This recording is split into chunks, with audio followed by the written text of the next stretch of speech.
So hello guys, ano ba araw ngayon? Thursday. So happy Thursday sa inyo mga igan. Haba ng buhok Mark. So nagpakalbo, dami ko ng puti. So punta tayo ngayon ng workshop guys. Isama natin ang bantog na Manyakis, Mark Yakis nga pala. So meron na siya tayong bablog ngayon, isang EcoSport natin. Ito maganda kwento nito Mark, alam mo kwento nito? Yes sir. Etong EcoSport niya nakuha niya parang 2 months ago. Ngayon, 2 months ago yun, di ba? Parang basta gano'n, 2 months ago. O basta binili niya yung EcoSport, ano? Full refresh yun. Full refresh na EcoSport, alam niyo naman. From head to toe yan. So, ngayon, okay na, nabiyahe na nila nung may-ari. Okay, go. Walang problema, go. Nakabiyahe na sila. Tapos, may maliit na concern si ma'am. Ang concern niya, yung wiper sa likod. Wiper sa likod ay gumalaw. Okay, so ang ginawa niya, binalik niya sa shop after mga 1 week siguro, mga 1 week. O di binalik sa shop, no? Yung wiper, yung sa likod, yung gumaganon-ganon na wiper. Yan, yung gumaganon na wiper. So, inayos yung wiper, no? Sinigipan para umandar, no? Dumadaan kami. Narinig namin yung engine, sabi ko, ba't ganun yung engine nun? Bakit tunog palaka? Tunog palaka talaga, parang tunog palaka. Iba. Di syempre, alam namin yung kakalabas lang eh. So, sabi namin, teka lang, ba't ganyan yung tunog? Parang may may tukuk-tukuk, may gumaganon. As in may gumaganon. Yung may-ari kasi babae, hindi naman niya alam na may ganong issue. Basta alam niya lang syempre, gamitin. Kaso syempre tayo dyan, 40 natin yan eh. Saka nirelease natin yan eh. May tumutunog talaga. Sabi, napagpasya namin, sinilip namin ngayon yung engine Pagkasilip nung engine namin, di yan nangyari dito. Hinatulan namin na may tama yung engine. Kasi may tama. Kasi nga may tumatatak eh. Sabi namin doon sa may-ari, ma'am, sorry. Balik ko na lang yung balik ko na lang yung ang tawag doon, yung binayad nyo, no, Mark? Uy, ulo mo ha. Nagbablog ako eh, nakantopa ka naman oh. O di sabi ko, balik na lang natin yung kasi ayaw natin pare-parehas na magka-problema. O di sabi ko, ma'am, money back na lang tayo kasi may problem yung kotse, yung engine lang naman. Merong unting hagok eh. Ang mangyari doon, under yan, yes, pero baka after a year magka-problema yan kasi lalaki yung ingay na yun eh. May unting knocking sound eh. Pero nung nasa amin kasi yun, wala namang ganon. Sabi ko, ma'am, money back na lang tayo. Intay na lang kayo. Sabi niya, hindi, intayin ko yan kasi kulay blue yan eh. Gusto ko yung kulay blue eh. Hindi, pero maganda yung timing nyo na magkakabalik, di ba? Buti dito. Kaya nga, ibig sabihin, parang nagkataon talaga na ibabalik niya para lang doon sa wiper. Hinatulan namin, hindi po, hindi na po kuhanin to, kami na po bahala dito. Ayaw talaga ni ma'am, ayaw niyang money back. Sabi niya, gusto ko talaga yung blue eh, hintayin ko yan. So pinahiram namin siya nitong EcoSport na new look. Ito, gamit niya tong new look. Yan yung new look na itong gamit namin. Ngayon, dahil gamit niya to, tapos na yung engine niya, full overhaul yung buong engine nun. Hindi kasi kami takot sa mga ganun. Bakit? Ready kami sa mga ganun eh. During mo tapos na nating kliyente yun ha. Nagamit na niya pero kami pa mismo yung maghahabol sa'yo kapag may something. Kasi ayaw namin masayang kasi yung pera ng tao eh. So andito tayo ngayon sa workshop. Kukuhanin na natin yung kanyang EcoSport na full refresh ng engine. Ang ginagawa kasi dyan kapag lumalabas dito, tranny. Full refresh ng tranny yan. Tapos yung timing niyan, everything dun sa engine.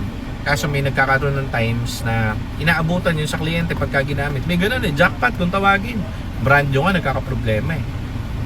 I mean, ang gusto kong i-push dito is sa mga ganung bagay, maasahan mo kami. Kasi kung bakit, hindi ka namin pababayaan pagka gano'n. Kunwari si ma'am, yan, hindi naman niya mapapansin yun, yung tumutunog. Parang, hindi naman ganun kalakas eh. Parang may gumaganon. Pero yun kasi yung senyales na mapupunta na yan sa mabigat na problema. Kaya sabi ko, either i-money back mo na lang yan kay ma'am. Sabi ko sa admin, i-money back mo na lang to. Or intay na lang ni ma'am yung kotse. Si ma'am mapilit, intay na lang daw niya kasi gusto niya talaga yung kulay nun. Saka parang love niya na yung kotse na blue. So andito, re-release na natin ulit, lalabas na natin. Wala siyang babayaran dito kahit piso. Okay, kami pa yung humingi ng pasensya dahil medyo naudlot ang kanyang may pinahiram namin siya ng ganito. Pero syempre, mas maganda yung kotse niya talaga. So ayan, lalabas na natin dito sa workshop mga kaibigan. At na-test drive na rin to and everything. Ang ginawa dito is may ginawa sa engine dito. In-overhaul to yung buong engine mismo. O yan, wala babayaran si ma'am. O yun lang, sige, labasan natin to, tara. Ito na yung makina nung in-overall. Ayan. Binubuo na. Dito yan sa Eco na blue. CDI. Ayan yung mga parts na bago.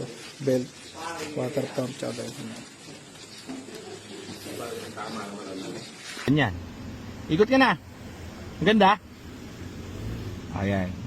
So, ito naman nililipat natin sa workshop itong white na to. So, papasok na yun doon at tatrabahuhin na ng mga mechanics natin yun. Okay, so yan. O, yan ang kwento ni CDI Blue. O, wala akong ano tawag dito? Pinababayaan ang kliyente. Tahimik na. O yan guys, wala nang tunog. Ganun dapat. Hindi yan yung tipong inano lang. Change oil lang. Wala kaming ganun lang dito. Ano yan? Libre lang dito yan, mga PMS. Ano yan dito? Siguro mga 1.5 buwan, mga 2 buwan halos. Ang haba kasi nung pila nung machine shop natin dito eh. Lahat ng unit dito tawag dito, tinitirada. O yan ang kwento niya. Yan o, ang nagsilbing hudyat dyan yung wiper sa likod. Ayun o. O. Yun lang ang kwento niya. Nagamit niya na yan, nabiyahe niya na ng malayo yan. Pero kapag hindi kami, kumbaga, tiwala sa unit mo, pare, kukuhanin ko pa sa iyo yan. Maraming beses ako na ganun eh. Kinuha ko ulit doon sa may-ari kasi after a week or two, or after a PMS, meron ako naramdaman na parang may iba. Parang siguro mga tatlo na yung pinull out kong ganyan. Hindi yan dahil nireklamo ko kanyang may-ari Ano yan pare? Kami nagsabi mismo, ma'am, hindi pwede to, may something. Inabutan na lang siguro nung ang mali namin dyan. Dapat, nung nirelease namin yan, tinest drive lang kasi ng mga ilang araw yun, 1-2 araw eh. Dapat dyan, binrake in muna namin nung nilabas namin. Yun ang mali ngayon. Kaya ngayon, yung pagkakamali na yun, ginalingan na natin kasi ito, parang 1 linggo na naka-break in to eh. Ang dami ko ng gasolinang naubos dyan sa EcoSport na yan, so ang tagal lang umaandar niyan. Kasi syempre, pag bagong opera yung makina niyan, dapat i-break in mo muna talaga. As per our head mechanic naman. May ganun lang talaga na natsambahan. At least yung tsamba na yon, hindi gumastos yung may-ari. Yun ang importante. And yung may-ari na yon, gusto nyo pa rin talaga to. Instead dito sa new look namin na EcoSport. Pinagamit namin sa kanya to nung kinuha namin kasi yan. Parang sabi ko, ma'am, gusto nyo ito na lang para hindi ka talo, ma'am. Hindi ka talo sa oras mo. Ayaw nyo, gusto nyo yung blue. So yan, ma'am, ito na yung blue nyo. Let's go! Ado na sila mo sa shop. So ito guys, yan yung CDI natin. Very good. Ngayon, ganyan ang tamang walang tunog na engine. Tahimik na. Hindi katulad ng dati. Parang yan. Full overhaul, pati trani, lahat and everything, lahat goods. Okay? Yan ang tama. May mistake. Actually, okay naman to nung nirelease. Ang tawag dito, inabutan na lang ng ginamit. May ganun malas lang kumbaga. Okay, release natin to. Okay na ma'am. Ma'am, thank you Okay na ulit yung nyo. Pwede nyo nang ibiyahe ng malayo yan. Kasi sabi sa inyo dati, kahit i-refund na lang namin sa inyo, ayaw nyo i-refund gusto nila antayin yung EcoSport, so okay na. Bibiyahin nyo na ulit ma'am. Pag message lang kayo ulit, din sa group chat.